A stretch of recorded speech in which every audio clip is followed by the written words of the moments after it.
somos de una formación, nos dedicamos a formación de auxiliares, ya muchos nos conocéis. Tenemos un acuerdo, como también sabéis, con Leti Pharma, y en este caso lo que empezamos este año es a mantener en la plataforma todo como un espacio fijo con todas las formaciones que vamos haciendo de forma programada con Leti. De este modo queremos que tengáis un acceso recurrente a poder ver las charlas, obviamente a poder optar a los diplomitas como siempre, que ya sabéis que la grabación estará disponible mañana, hay una semana para poder volver a verla y hacer el cuestionario y recibir el diploma. Pero no obstante a todo eso, tengáis el acceso de forma recurrente, como os comentaba, y que sea un espacio en el cual no tengáis que volveros a registrar ninguna vez más, ya simplemente recibir las invitaciones a las sesiones y, como siempre, pues haremos un sorteíto al finalizar y a modo de agradecimiento por estas sesiones.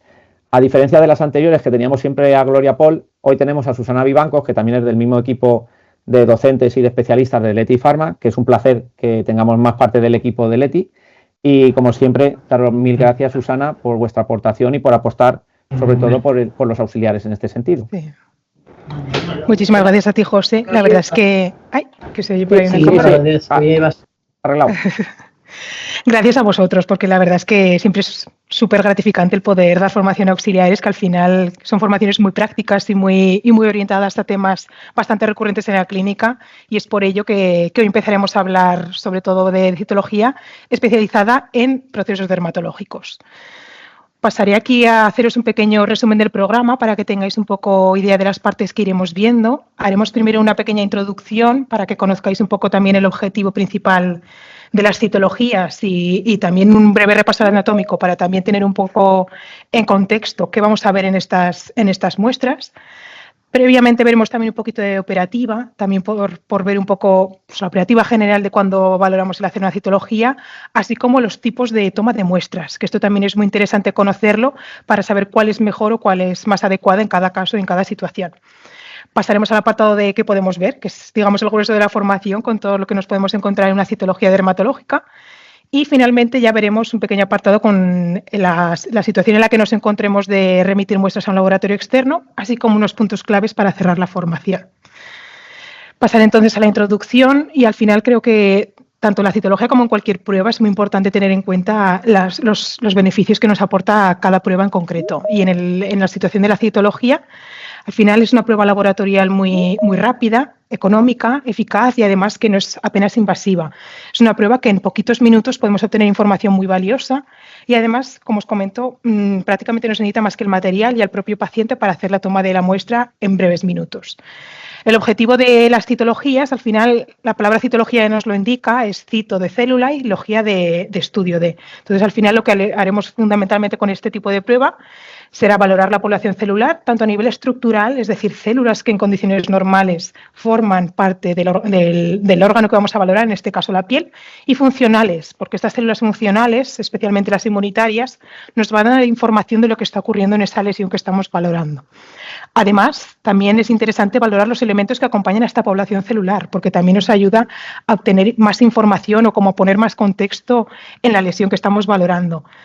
Es por ello que nos permite, como os comentaba, poner contexto y evaluar diferentes procesos, que todos ellos los podemos englobar en situación de infección, inflamación, que no siempre implica que esa lesión esté infectada, así como agentes infecciosos y parasitarios.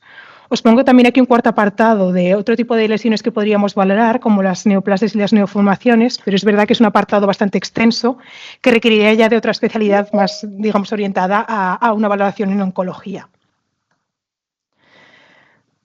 Pasaré al repaso de la anatomía y en el caso de la piel, como ya muchos de vosotros sabréis, al final el órgano de la piel es el órgano de mayor tamaño tanto en pacientes como en nosotros mismos, que actúa como barrera anatómica entre el paciente y el medio ambiente. Es por ello que dentro de la piel debemos conocer las diferentes estructuras y capas de la misma y fundamentalmente se dividen en epidermis, que es la capa más superficial, la que actúa, digamos, como esa barrera más mecánica entre el medio ambiente y el paciente, la dermis, que es la capa como más intermedia entre la epidermis y las capas más profundas. En la dermis, sobre todo, se alojan anejos cutáneos, fundamentalmente, ya sea vasos sanguíneos, vasos nerviosos, las glándulas, la estructura también del folículo piloso con el pelo. Y finalmente tenemos una tercera capa, que se trata de la hipodermis. El caso de la hipodermis, también considerada tejido subcutáneo, es una capa que es verdad que en el día a día de dermatología no es una capa habitual de valorar porque siempre implica procesos más profundos y más complejos, que la verdad es que son situaciones más puntuales en las que entraremos a valorar en dermatología. Es por ello que durante esta sesión lo que fundamentalmente veremos serán tanto estructuras como elementos de la epidermis y de la dermis. En cuanto al conducto auditivo, ya que también haremos un pequeño apartado de, al final, todo lo que vemos en dermatología cutánea también lo podemos ver en oído, porque el conducto auditivo no deja de ser una continuidad de esta estructura de la piel. Al final, si vemos aquí en el dibujo, la propia piel del paciente continúa hacia adentro, hacia el conducto auditivo, y es por ello que la estructura anatómica a nivel de capas es muy similar a la de la piel. Es cierto que puede haber variaciones en cuanto a cantidad de anejos en función de la localización a lo largo del conducto e incluso también hay diferencias entre razas. Es por ello también que muchas pacientes de determinadas razas pueden tener una mayor tendencia a desarrollar patologías en el oído, especialmente otitis y otro tipo de problemas. En el caso del conducto auditivo de la estructura del oído, lo dividimos en 3 apartados. Por un lado, el oído externo, que es el que nos engloba tanto lo que es el pabellón auricular, la estructura cartilaginosa que nos recoge las ondas del sonido, como el conducto auditivo, formado por el canal vertical. Aquí se produce la flexura hacia el canal horizontal y ya hasta el final donde nos encontramos la membrana timpánica. A partir de la membrana timpánica hacia adentro es cuando empezaríamos a hablar del oído medio. El oído medio, como os comentaba, es a partir de la membrana timpánica, que junta también con la bulla, y las cadenas de huesecillos, que son las que van a transmitir estas ondas que se producen del sonido. A partir de esta cadena de huesecillos, al finalizar, llegaríamos a la parte del oído interno, que la parte del oído interno en el día a día de dermatología no es una parte que valoremos con frecuencia, ya que en estos puntos lo más común es que sean patologías ya crónicas, que impliquen otro tipo de sintomatología, que incluso pueda requerir de valoración neurológica. Pasaremos a la operativa y la preparación, y aquí os hago un pequeño apartado para que tengamos un poco clara la operativa general de un caso en el que requiera de hacerse una citología.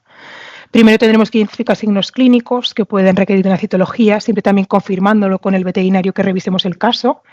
Preparar previamente el material para la toma de la muestra. Esto sí que es bastante importante, ya que al final tenemos que ser muy metódicos con las citologías y tener todo el material disponible, porque al final, una vez ya estamos con la muestra a punto para poder teñir o para poder extender, si nos falta algún material, siempre luego esto nos va a poder limitar a la hora de obtener una buena muestra.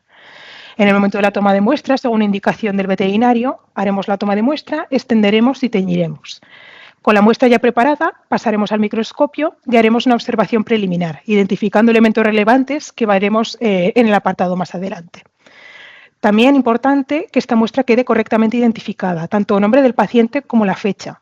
Lo de la fecha lo considero bastante importante porque puede ser que tengamos un caso en el que a medida que vayamos haciendo visitas de revisión, vayamos tomando nuevas muestras de citología. Entonces, el tener la fecha nos ayuda de una forma muy útil a que podamos tener una evolución a nivel citológico del caso clínico en concreto. Y por último también, como valor añadido, también transmitirle al tutor tanto el procedimiento para que conozca cómo funciona la prueba, que al final es una prueba muy sencillita y muy poco invasiva, y también los beneficios que nos va a aportar, ya que al final en poquitos minutos obtendremos información muy importante para su mascota. En cuanto a los materiales que necesitaremos para hacer una citología, siempre hablamos de 3 básicos, y es que al final podemos añadir muchos otros materiales, pero con estos 3 materiales que os pongo aquí ya podríamos hacer la mayoría de citologías, sobre todo a nivel dermatológico, que es un órgano siempre tan expuesto. Sería el caso de los portas, el propio microscopio y el kit de tinción. Con esto ya podríamos empezar a hacer citologías. Ya veis que son muy poquitos materiales y bastante económicos una vez ya tenemos toda la operativa de la clínica. En cuanto a materiales complementarios, esto va a depender también un poco en función del tipo de muestra que tomemos, pero fundamentalmente nos podemos ayudar de pinzas, jeringuilla y aguja, un hisopono estéril, hoja de bisturí, aceite mineral y también tenemos el aceite de inmersión, que es una muestra un poco más concreta, sobre todo para utilizar objetivos de grandes aumentos para hacer unas valoraciones ya con más detalle. Pasaremos a los tipos de tinciones y fundamentalmente se divide en 2 tipos de grupos de tinciones, ¿no? Tendríamos la tinción Romanowski, que aquí entraría la tinción Wright, la tinción Ciemsa y la tinción Disquick o panóptico rápido, que esta sería como la más ampliamente utilizada y la que probablemente tendréis en todas vuestras clínicas. Los beneficios de estos tipos de tinciones es que son poco costosas y que también nos tiñen tanto microorganismos como el citoplasma de la célula. Esto siempre nos va a ayudar mucho a luego hacer una buena identificación de las células.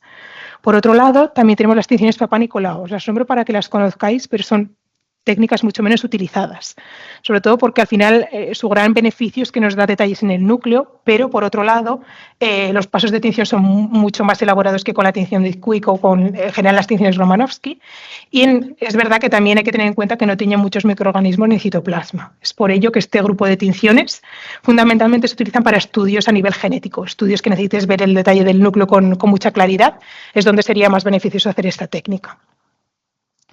Hago un repaso de la tinción Disquick, ya que probablemente la conozcáis todos, pero simplemente por tener los pasos claros. Antes de hacer los pasos de tinción, es muy importante que la muestra se quede seca, bien al aire o bien a la llama, ayudados de un mechero o incluso de un secador a poca potencia.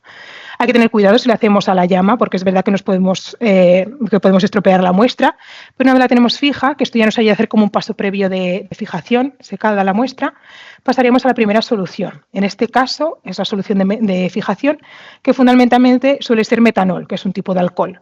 Esto nos ayuda a que la muestra se quede completamente fijada en la preparación. Posteriormente pasaremos a la solución 1, que suele ser una solución basada en eosina, y es por ello que suele ser una tinción más de tipo eosinófila, con ese color anaranjado, rosado, tan característico. Una vez hemos pasado esta tinción, pasamos a la tinción final, que sería el azul de metileno, y tiene un color más basófilo, un color más azulado, morado. Una vez finalizamos este paso, ya pasaríamos a hacer el lavado con agua y secar. No os he dado detalles de los tiempos ni de la cantidad que ponemos la citología en la cubeta de la tinción, porque es verdad que puede depender del tipo de kit que hagamos. Hay kits que nos recomiendan hacer 1 minuto, otros que nos recomiendan hacer 5 inmersiones. Entonces, lo más importante es seguir lo que son los pasos del kit para poder optimizar todo lo posible el que tengamos una tinción correcta. Por tanto, en cuanto a consideraciones de las tinciones, es muy importante secar la muestra previamente. Esto sí que es muy importante para no perder parte de la preparación. Seguir las instrucciones del fabricante para los tiempos, ya que nos pueden variar respecto a uno o a otro que utilicemos en la clínica. También es muy importante reponer los líquidos en función de su uso. Se habla siempre al menos mínimo cada 3-4 semanas, pero si sois una clínica que hace muchas citologías, incluso hasta semanalmente puede ser recomendable reponerlas. También es importante tener en cuenta tener recipientes separados, tanto para citologías como para coprológicos, porque es verdad que esto luego al final con el paso del uso nos puede acabar contaminando las preparaciones tanto citológicas como coprológicas. Y también como modo de tener en cuenta de un aspecto más concreto, en el caso de muestras grasas tenemos que tener cuidado con la solución 1. Al final el metanol es un alcohol que nos puede disolver las grasas. Entonces, sobre todo preparaciones muy grasas, fundamentalmente en el caso de lipomas, tendremos que tener cuidado con la solución 1. Hay gente que directamente no la pasa o hay gente que también le hace directamente una pasada muy rápida por el metanol y ya se va a las soluciones de teñido. En cuanto al tipo de muestras, pasamos al tipo de toma de muestras y os las he dividido sobre todo por el tipo, digamos, de medio en el que valoraremos la muestra que tomemos. En el caso de que hagamos tinción Disquick, sobre todo utilizaremos la técnica de la impronta, del celo, el hisopo o las punciones. Para el caso de una valoración que no es realmente, digamos, como una valoración tan de célula viva, que sobre todo tenemos que valorar elementos o incluso estructuras del pelo, nos ayudaremos del aceite mineral, sobre todo para el raspado y el tricograma. Pasaremos a revisar las tomas de muestras y en el caso de la impronta, lo que es el tipo de toma de muestras se recomienda sobre todo para estas lesiones muy superficiales, tanto ulceradas, exudativas, que nos permitan hacer una toma de muestra por aposición directa. Otra situación también que puede ser interesante es con collaretes epidérmicos. Los collaretes epidérmicos es esa fase posterior de cuando tenemos una pústula que se rompe. Entonces, cuando tengamos un collarete epidérmico, que sobre todo esté también activo, que siga teniendo exudado, que siga estando eritematoso, que veamos que aún está activo, una impronta también nos podría ayudar a tomar muestra y poder valorarlo. Una vez tomada la muestra, la dejamos secar, teñimos y visualizamos. Pasamos a la técnica del celo, que en este caso no deja de ser una pequeña variación de la técnica de la impronta, que en este caso nos ayudamos propiamente de lo que es la cinta de celo. Es por ello que también se puede utilizar para lesiones superficiales, bien ulceradas o exudativas, y también es muy útil ya que tomamos mucha cantidad de lo que es población de células ya más de las capas superficiales para visualizar malasecias, bacterias y parásitos más superficiales.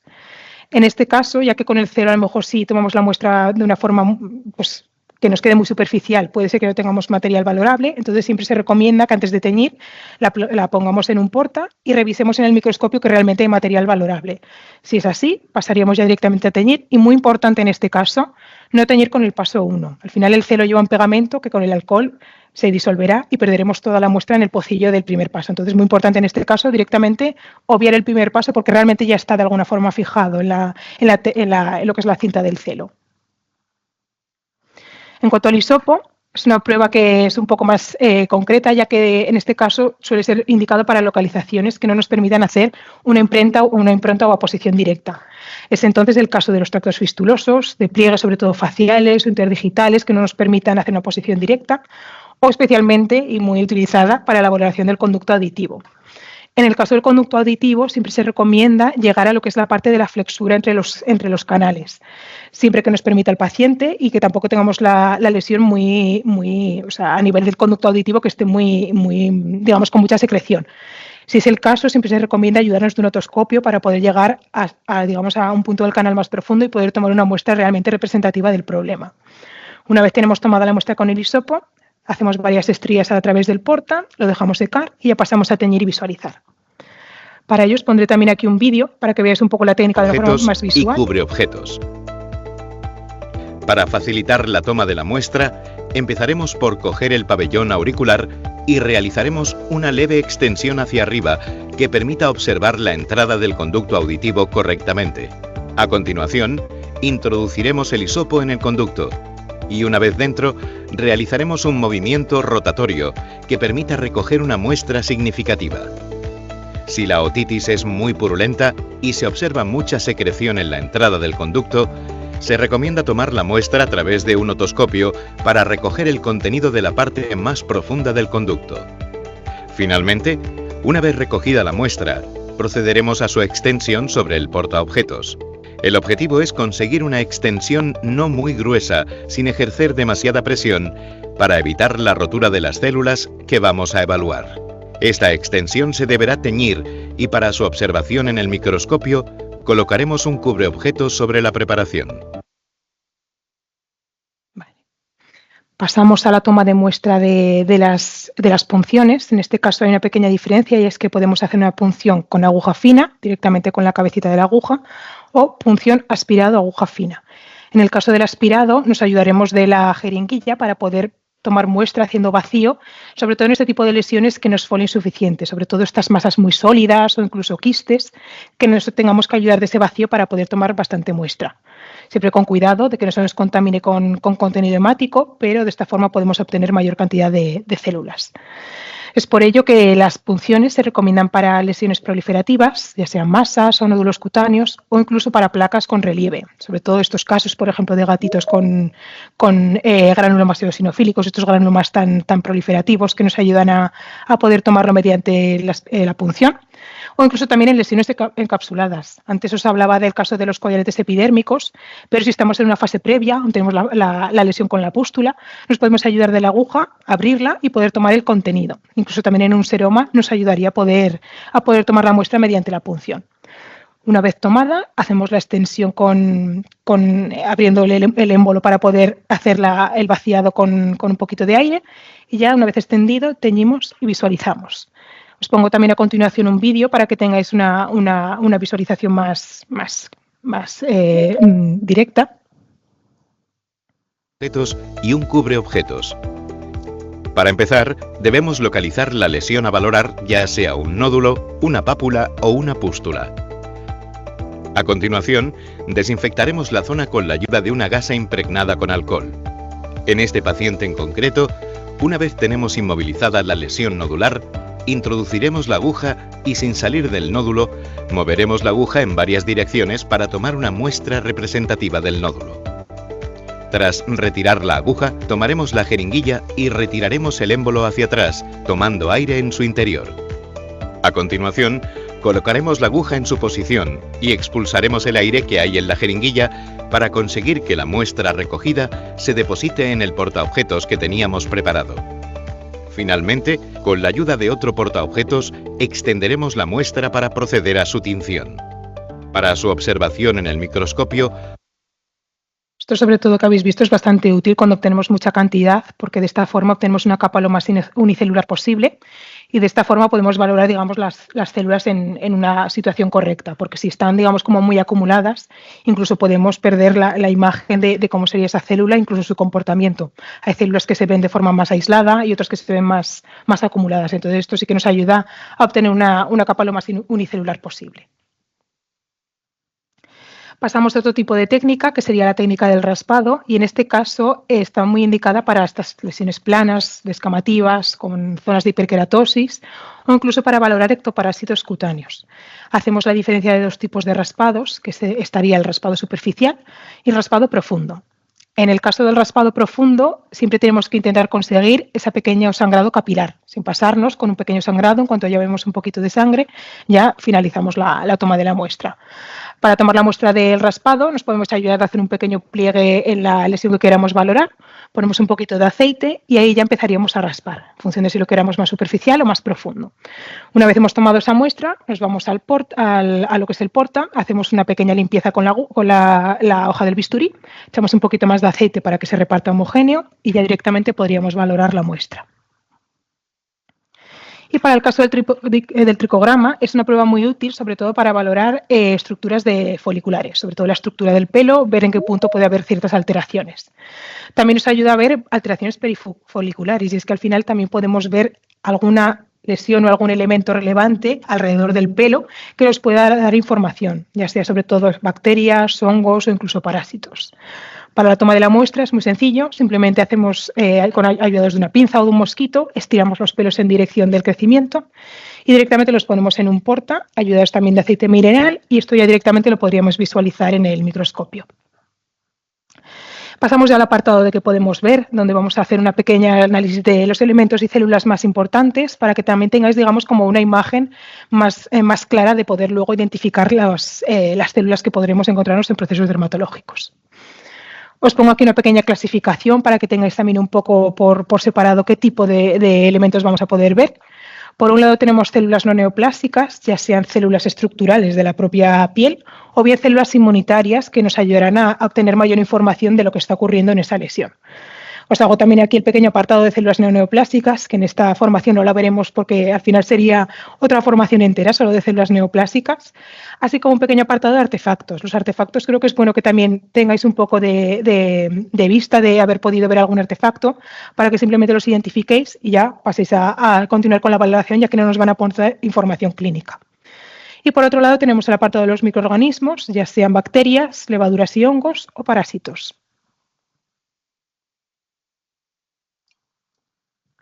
Pasaremos a las células no neoplásicas y en este caso empezaremos por las células más importantes de la piel. Y es que al final las capas más superficiales de la piel se forman sobre todo por células epiteliales. La característica principal de estas células es que son células con forma poligonal y que dependiendo también de la capa, digamos, en la epidermis donde se encuentre la célula, va a tener menor o mayor tamaño del núcleo.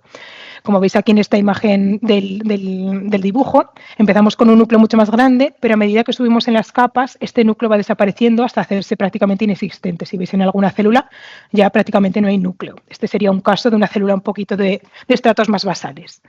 Aquí, por ejemplo, tenemos también algún núcleo. Ya veis que está muy chiquitito, ya prácticamente inexistente. Aquí también, aquí también. Voy a poner el cursor por si acaso.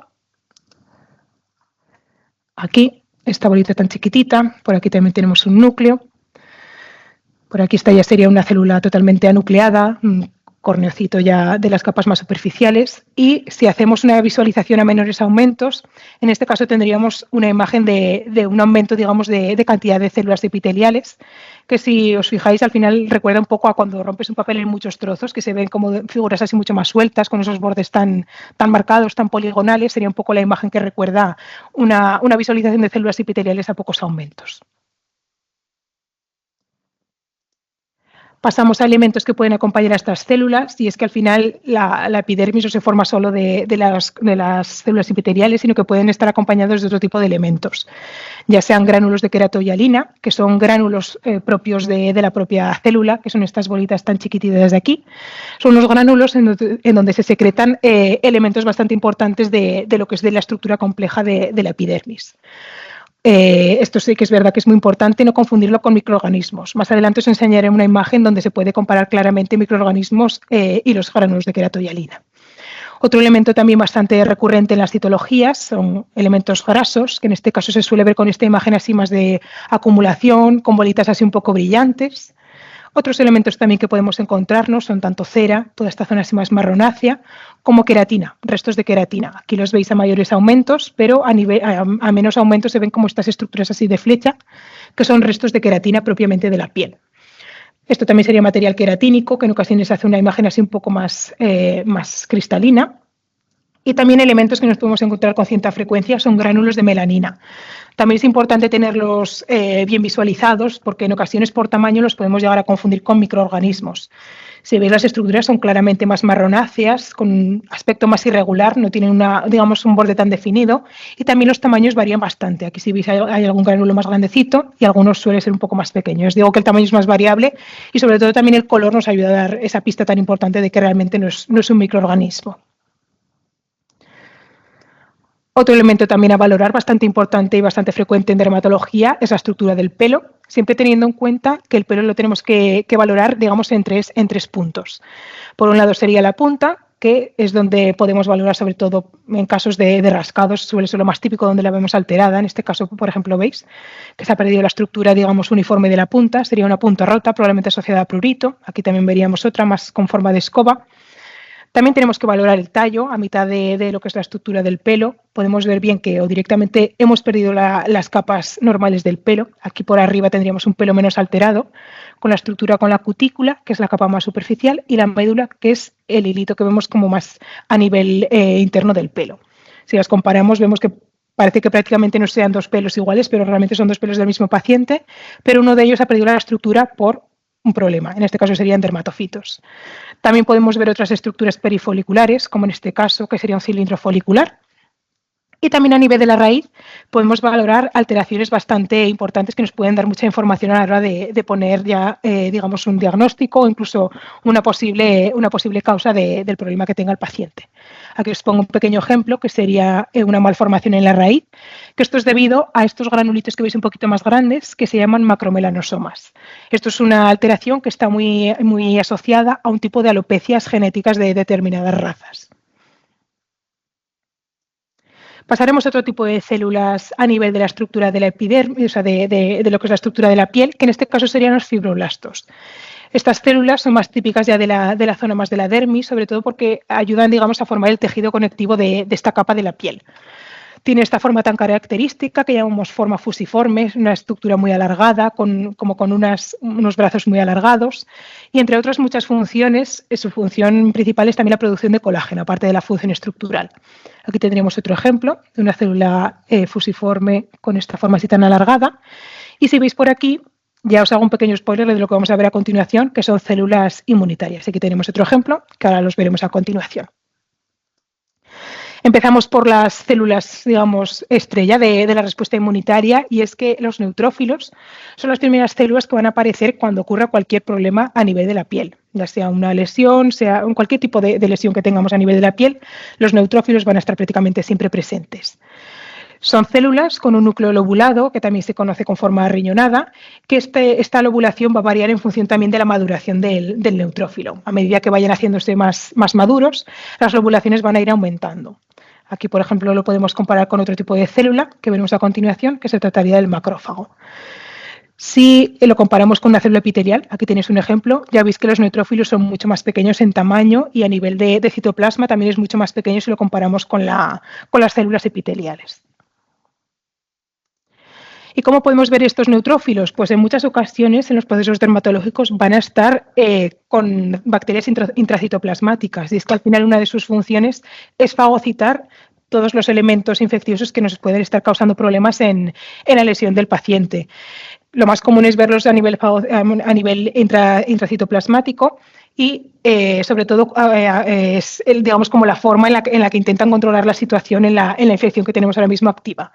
Esto es, digamos, una situación que nos ayuda a realmente confirmar que tenemos una infección activa y nos ayuda a tomar decisiones en cuanto a valorar los posibles tratamientos para el proceso infeccioso que tengamos. Como os comentaba anteriormente, las células también más comunes dentro de los procesos cutáneos serían los macrófagos, ya que son las células que aparecen, digamos, en segunda fase de la respuesta inflamatoria o la respuesta inmunitaria. Su principal característica es que tienen un núcleo muy redondeado y un citoplasma muy grande, muy amplio, casi siempre acompañado con pequeñas vacuolas. Si veis por aquí también se encuentran las vacuolas, aquí mayor tamaño. Estas vacuolas son las estructuras donde intentan almacenar todo el material que intentan fagocitar. Al final también tienen una función de fagocitación como los neutrófilos, pero estos acuden ya cuando los neutrófilos no pueden controlar la situación, acuden ya también a seguir fagocitando, a seguir controlando esta infección o incluso fagocitar los propios neutrófilos que ya no han podido digamos, luchar frente a la infección y necesitan ser retirados de la lesión. ¿Cuándo nos encontraremos los macrófagos? Pues las causas más comunes suelen ser en infecciones crónicas, como os comento, cuando los neutrófilos ya no pueden controlar la situación, patologías de planos más profundos a nivel de la piel, también en infecciones por organismos más superiores, como hongos o parásitos, reacciones de cuerpo extraño o incluso en determinadas enfermedades inmunomediadas. Aquí también tenéis una imagen donde podéis comparar los neutrófilos junto a los macrófagos, que tienen un tamaño también bastante similar y también a nivel del núcleo es bastante sencillo de diferenciar. Otro tipo de células inmunitarias que nos podemos encontrar, yo os adelanto que con mucha menor frecuencia, porque al final son células que aparecen ya en infecciones muy crónicas, cuando participa el sistema inmunitario para controlar determinados agentes infecciosos mucho más complejos. Y es el caso del linfocito, que en este caso es una célula con citoplasma muy escaso. Los tamaños pueden ser variables según la maduración de estas células. Si empezamos por un linfocito, un linfoblasto de tamaño más grande, hasta llegar a un linfocito maduro con un tamaño más pequeño. Y aquí os pongo un par de ejemplos de células, de linfocitos a nivel de citologías dermatológicas, pero aquí os hago una pequeña trampa con una citología de linfonodo, ya que aquí vemos linfocitos en un mayor esplendor y como podéis ver tienen un citoplasma muy escaso y un núcleo bastante grande de tamaño. Otras células que también podemos encontrarnos con participación del sistema inmunitario sistémico serían las células plasmáticas. En el caso de las células plasmáticas, estas tienen un citoplasma muy intenso y muy oscuro y una característica que nos va a ayudar mucho a diferenciarlas es este halo que veis alrededor del núcleo, lo que se llama zona perinuclear. Pues vemos este halo que hace como si se iluminase el núcleo. Aquí no se ve tan claro, pero sobre todo también aquí y aquí. Esto es lo que se correspondería al aparato de Golgi de este tipo de célula, que aquí lo veis mucho más representado. Y en este caso, esta zona es la que corresponde a donde se acumulan y se almacenan los anticuerpos producidos para, en el momento que sea necesario, poder liberarlos. Aquí también podéis comparar, esto sería un macrófago y esto una célula plasmática. También por tamaño podéis orientaros en cuanto al tipo de celular que podemos estar valorando. Y por último también, en cuanto a células inmunitarias, células bastante típicas para observar en procesos dermatológicos serían los eosinófilos. Y es que al final la alergia en general es un proceso bastante común en las visitas de dermatología y son células muy importantes en la reacción de hipersensibilidad de tipo 1. La característica que tienen estas células es que tienen un núcleo también lobulado, de forma así variable en función de las lobulaciones, y también que el citoplasma contiene gránulos anaranjados. Esto va a ser una característica muy, muy importante para poder diferenciar eosinófilos versus otras células similares. ¿Causas más comunes para observar los eosinófilos? Pues como os comentaba, cualquier causa de alergia nos va a generar respuesta alérgica y al final acabaremos observando los eosinófilos. Otras situaciones también pueden ser hongos o parásitos, picadura de insectos, que también es otro tipo de respuesta alérgica, lesiones del complejo granuloma eosinofílico, que son lesiones con mucha cantidad de eosinófilos, o también determinadas reacciones inmunomediadas que generan una respuesta bastante eosinofílica.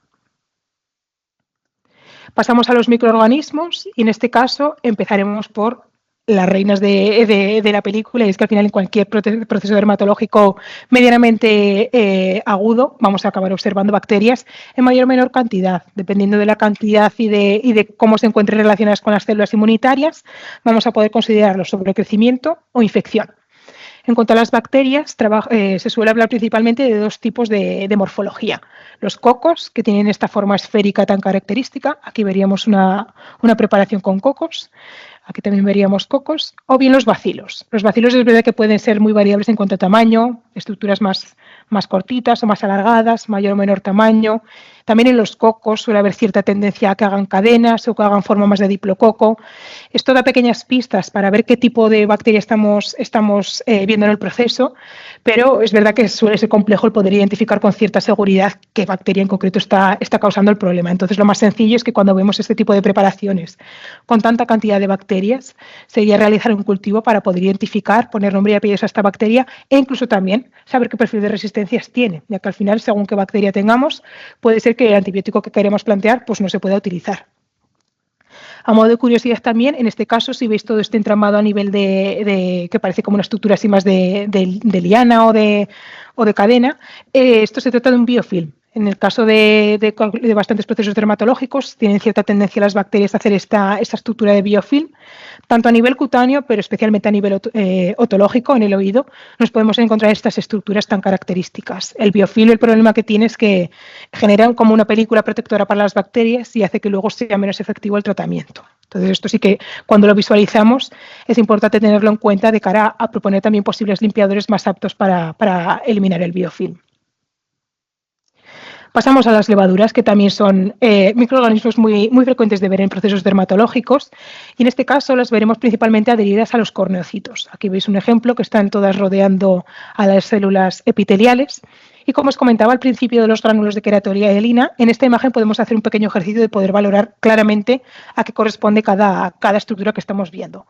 Si veis todos estos granitos de aquí más oscuros, también aquí, estos serían los gránulos de queratoialina, los más chiquititos. Esto de aquí sería como el resto del núcleo cuando esta célula estaba viva. Y si lo comparamos con estos granulitos de aquí un poquito más grandes, como más definidos y con un color más oscuro, esto correspondería a cocos. Es muy importante tener esta imagen muy presente para poder distinguir correctamente si se trata de un microorganismo o si se trata simplemente de una estructura de la célula. Y si lo comparamos con la malassezia al final tiene un tamaño mucho más grande, con esta forma más de suela de zapato o de cacahuete, según cómo nos queramos referir, pero siempre tiene este tamaño mucho más grande si lo comparamos con los granulos de queratoialina. Aquí también los podríamos comparar con un grupo de cocos. Y pasaremos a otro grupo que serían los hongos. Hacemos una diferencia entre hongos saprófitos y hongos dermatofitos porque dependiendo un poco también de qué indicios podamos obtener en la citología, vamos a poder sospechar más de unos u otros. En el caso de los saprófitos, la mayoría de ocasiones los veremos a nivel de estos hilos así tan alargados que se tratan de las hifas fúngicas. Los podremos diferenciar fácilmente de cualquier otro elemento y es que si veis, tiene esas pequeñas separaciones que se llaman los septos de las hifas. En algún caso, con suerte, podemos llegar a observar el hongo directamente, lo que es el hongo ya crecido, pero en la mayoría de casos acabaremos viendo estas estructuras así de liana tan desordenadas que acaban siendo las hifas. Como no siempre es tan evidente el poder observar los hongos, ante la duda y también por descartar que no haya un posible dermatofito, lo recomendable sería hacer un cultivo para poder identificarlos. Una vez los tenemos, sembrados correctamente y hemos conseguido que crezcan, ahí es cuando podremos ver realmente qué hongo estaba causando el problema o qué hongo se estaba aprovechando la situación. Ya que en este caso, en la mayoría de situaciones, los saprófitos al final se están aprovechando de la situación y realmente no es una patología, un patógeno primario, sino que está aprovechando de una situación otro tipo de problema. En algún caso, por ejemplo, de inmunosupresión sí que podría generarnos mayor problema, pero ya os digo que en la mayoría de pacientes son más agentes complicantes que otra cosa. Aquí os pondría un ejemplo de la alternaria, que tiene esta forma así tan característica, en forma también de cadena. Aquí tenemos el penicillium, que nos hace esta forma así más de racimo, como más de abanico. Y en el caso del aspergillus, que hace esta forma así tan característica, tipo como una flor, si lo podemos llamar. En el caso de los dermatofitos la cosa cambia, y es que al final los dermatofitos son hongos parásitos de la queratina. Entonces, estos sí que nos pueden causar problemas y una de las formas que nos puede ayudar a sospechar sobre todo de que tenemos un proceso de dermatofitos es que están invadiendo la estructura del pelo, ya sea por directamente las hifas, que son todos estos hilitos que veis sobresaliendo. Ya veis que está totalmente destruida la estructura de lo que sería un pelo normal. Aquí tenemos lo que queda un poco de la estructura normal del pelo y aquí toda la parte infiltrada y destruida por la invasión de las hifas fúngicas. Un poquito más arriba aquí poquito más pequeño, si veis unas pequeñas bolitas, eso correspondería a las esporas, que si movemos un poco lo que es el diafragma del microscopio, podemos ver que es como si brillasen estas bolitas. También podemos verlos aquí, de una forma un poquito más sutil, las hifas fúngicas. Y aquí vemos también otro ejemplo en el que podemos comparar un pelo medianamente normal y un pelo ya infiltrado con las hifas y las esporas fúngicas. Aquí tenemos otro pequeño ejemplo también con esporas fúngicas y estos serían ya las hifas a mayores aumentos. Una vez ya las hemos sembrado y los podemos ver correctamente, esta sería la estructura de una hifa fúngica. Y para ello, siempre para poder también poner nombre y apellidos a los dermatofitos y también para confirmar la infección, nos tenemos que ayudar de un cultivo para poder identificarlo. Es por ello que una vez lo dejamos ya sembrado al menos 7 días, ya que son hongos que necesitan unos días para que puedan crecer correctamente las macroconidias, ya podremos identificar la especie que estaba causando el problema. En el caso del Microsporum canis, vemos que tienen esta estructura mucho más gruesa, si lo comparamos con el Gypsum, que tiene una forma un poco más alargada, y lo que es la estructura más externa un poquito más fina. Y luego aquí tenemos un ejemplo del Trichophytum mentagrophytes, que en este caso tiene una forma que se suele denominar más de tipo cigarro. Pasamos también a hacer el pequeño apartado de los ectoparásitos, y es que al final lo que es la toma de muestra tanto de raspado superficial como profundo nos puede ayudar a visualizar estos microorganismos. En el caso de la piel superficial os pongo unos ejemplos. En este caso sería por aquí el caso de la neotrombícula, que se trata del ácaro rojo, bastante típico en otoño, y a nivel clínico se suele visualizar como unas pequeñas cabezas de alfiler con color anaranjado. Suelen ser bastante evidentes a nivel macroscópico, pero si queremos confirmar siempre las podemos poner en el microscopio y ver la estructura de esta forma de arácnido tan característica. Otro ejemplo que os pongo aquí es la Keiletiela, que en el caso de la Keiletiela clínicamente se suele ver con unas capas, unas costras muy grandes, blanquecinas, que suelen hacer como una migración a nivel del lomo del paciente. Y también la característica que podemos ver a nivel de microscopio es que tiene aquí unas garras muy descriptivas del género. Otro ejemplo que os pongo aquí es el Otodectestinoctis. Al final es un ácaro bastante frecuente a nivel del conducto auditivo, especialmente en pacientes jovencitos. Entonces sí que es verdad que es bastante importante tenerlo visto. Y en cuanto a ectoparásitos más profundos, os pongo aquí un par de ejemplos. Este sería el caso del Demodex, que sobre todo lo encontramos asociado a lesión a nivel del folículo piloso, ya que en condiciones normales son ácaros que están en el paciente, tanto nosotros como en los perros y los gatos.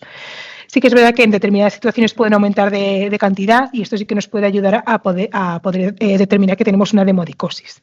Pero es verdad que incluso hasta en preparaciones otológicas, este es un ejemplo, nos lo podríamos llegar a encontrar. Cualquier situación de inflamación nos puede hacer que este Demodex pueda crecer y podamos visualizarlo en las preparaciones, tanto en citología como en raspados o tricogramas.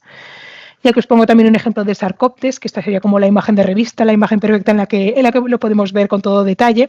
Esto sería una imagen más realista, que al final se ve como un pequeño pegote, que a medida que podamos ir moviendo el diafragma del microscopio, podremos ir viendo todas las estructuras, con las patas, la cabeza y la forma esta tan característica del género.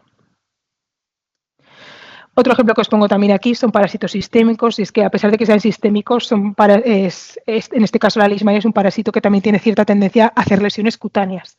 También sobre todo en casos en los que haya un chancro de inoculación, en el que el flebotomo ha conseguido picar al paciente y ha transmitido el parásito, podríamos ver aquí las pequeñas estructuras de los amastigotes de leishmania, que típicamente las veremos dentro de los macrófagos. Esto sería un macrófago que ha intentado fagocitar todas las amastigotes posibles. Aquí tendríamos otro con unos poquitos más y aquí tendríamos también otro con unos pocos amastigotes fagocitados. Pasamos a los artefactos y os digo que simplemente para que los conozcáis, para que cuando los veáis en la preparación digáis, vale, un artefacto, paso a la siguiente preparación que necesito ver células más importantes para el proceso. Algún ejemplo que os pongo son partículas de polvo de guantes. Esto es bastante común de ver. Al principio dices, ¿y este cristal para qué puede deberse? Pues realmente es simplemente partículas del polvo de los guantes. Otro ejemplo que tenemos aquí son restos de aceite de inmersión. El aceite de inmersión se usa para utilizar el objetivo de mayores aumentos, el de por 100, para poder visualizar con mucha mayor claridad a nivel de detalle, sobre todo a lo mejor de búsqueda de microorganismos. Y una vez hemos puesto el aceite, si este aceite se queda seco de determinada forma, nos puede hacer estas vetas. Incluso también con algún producto dermatológico o incluso con restos por ejemplo, de ecografía, cuando se queda seco en la preparación, nos podría hacer esta imagen así como de pliegues. Otro ejemplo bastante común de observar en las preparaciones es exceso de colorante. A lo mejor por descuido lo hemos dejado un poquito más en uno de los pasos y al final se nos tiñe de más la muestra. ¿De qué forma lo veremos? Pues sobre todo con estos pequeños gránulos, que son restos de acumulación del material del kit de tinción, o también aquí cuando vemos a nivel del fondo de la citología, que hay diferencias en cuanto al grado, digamos, de tinción, que aquí hay una parte como un poco más clara y aquí sería una parte más densa. Otros ejemplos serían estas pequeñas acumulaciones, que vemos pequeños puntitos, que si nos fijamos bien y lo vemos con detalle, sobre todo si luego lo comparamos con una citología de microorganismo, veremos que son estructuras como mucho más irregulares, sin una forma tan definida, un color más variable. Aquí también podemos ver un ejemplo, que estos gránulos varían en tamaño y también en cantidad de coloración, sobre todo para tenerlo en cuenta y no confundirlo con microorganismos. Otros artefactos también relativamente comunes de ver serían fibras de algodón. Sobre todo en casos que tomemos muestra con hisopo, va a ser bastante común observar este tipo de fibras. Importante no confundirlo con pelos. Es verdad que suelen cambiar de tamaño, pero hay determinados pelos más pequeñitos que podrían tener un tamaño similar a la fibra de algodón. Las fibras de algodón tienden a tener una forma como más aplanada, también esa estructura como más deshilachada, entonces os digo que es bastante frecuente de ver. Otros ejemplos serían pólenes, que al final los pólenes, ahora en esta época que ya prácticamente está la polinización activa, puede ser común de ver. En este caso sí que están más teñidos para que se puedan visualizar correctamente, pero una forma muy clara de poder diferenciarlos es esta estructura así como tan definida a nivel de lo que es la estructura de lo que es el polen, que tiene una estructura proteica muy característica. Otros elementos comunes serían unas partículas de polvo. Al final esto en casi cualquier preparación las vamos a poder ver, que se ve como el típico pegote así marronáceo, como muy denso. Incluso también puede ser similar la imagen a un pegote también de cuando tenemos cera como muy acumulada, también puede tener una imagen similar. Y también como curiosidad, que esto también es común de ver, sobre todo en preparaciones que ya llevan varios días, son los cristales de hemoglobina. Son unas estructuras que la verdad es que suelen llamar bastante la atención cuando tenemos componente hemático en la preparación, pero esto simplemente nos indica que la preparación ya lleva varios días fijada y al final estos cristales, esta hemoglobina ha acabado cristalizando y haciendo estas estructuras tan características. Pasaremos finalmente a la remisión de muestras y a los puntos claves de la formación. Y simplemente porque tengáis unas pequeñas nociones y digamos como puntos clave a la hora de remitir las muestras al laboratorio externo, sería verificar que la muestra está correctamente identificada. Al final parece una tontería, pero es verdad que podemos enviar una muestra que no corresponde al paciente, entonces es verdad que es muy importante verificar que realmente esta muestra pertenece al caso en concreto que queremos valorar. También muy importante complementar el formulario de remisión con historia clínica, origen de la muestra, el paciente que nos estáis remitiendo.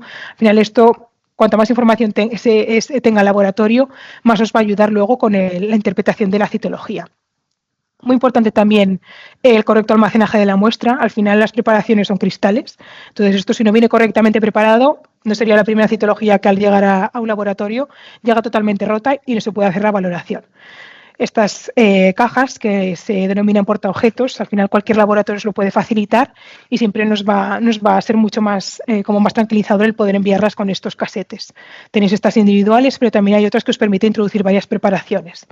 Y muy importante, que esto también es bastante común a la hora de remitir las muestras, es evitar que contacten con el formol. Los botes de formol vienen muy bien cerrados, muy herméticos, pero siguen soltando ciertos vapores. Entonces, si esto llega a contactar con la preparación citológica, pueden llegar a artefactuar la citología y que no pueda ser valorable. Entonces, para poder evitar esta situación, simplemente en 2 sobres directamente, en uno la citología y en otro el bote de la biopsia, los grapamos para que vaya todo junto y así solucionamos el problema de que se nos pueda estropear la citología. Y como puntos clave, ya para cerrar la sesión, simplemente recordaros que la citología es una prueba muy sencilla y barata que ayuda a tomar decisiones en la misma visita. Y es que al final, con unos pocos minutos ya habéis visto que la operativa es muy sencilla y con pequeñas nociones que ya vayas cogiendo tú poco a poco de qué tipo de célula estamos viendo, en pocos minutos vamos a obtener muchísima información. El elegir la muestra, esto sobre todo nos lo va a determinar el tipo de lesión que tengamos, ya que algunas no nos va a permitir hacer una impronta o algunos vamos a tener que ayudarnos de una aguja. Y luego también que queremos valorar. A lo mejor primero queremos descartar ectoparásitos, por ejemplo, y tenemos que ayudarnos de un tipo de muestra para luego posteriormente tomar, por ejemplo, una impronta directa. Y simplemente también para animaros a todos a partir de ahora, es que la forma más efectiva para aprender a identificar los tipos celulares y los elementos es con práctica. Al final, practicando, siempre que tengáis la oportunidad, tomar una muestra, teñirla, mirarla en el microscopio, haceros una pequeña cajita con determinadas citologías interesantes que os pueden ayudar a visualizar, pero al final la práctica es la clave para acabar teniendo como esa confianza y esa seguridad para hacer una valoración citológica en poquitos minutos. Y con esto ya acabo la sesión. Muchísimas gracias por vuestra atención y cualquier duda que tengáis estaré encantada de resolverla. Muchísimas gracias. Pues Susana, muchísimas gracias a ti como siempre. Mientras preparamos lo del sorteito, tanto en el chat y yo lo transcribo, lo leo, o si queréis abrir el micro y hacer cualquier pregunta, creo que ha sido una charla muy docente y explicando todos los pasos muy claros que la podemos poner en práctica hoy mismo y animar a la gente que... O nosotros, por lo menos desde Duna, tenemos la experiencia que luego yo siempre les digo que nos salen muy frikis del laboratorio. Tenemos muchos alumnos que les chifla el laboratorio. Y sí, la verdad que, pues bueno, oye, bienvenida a la sesión. Me alegro. Chicos, chicas, dudas, consultas, preguntas, inquietudes.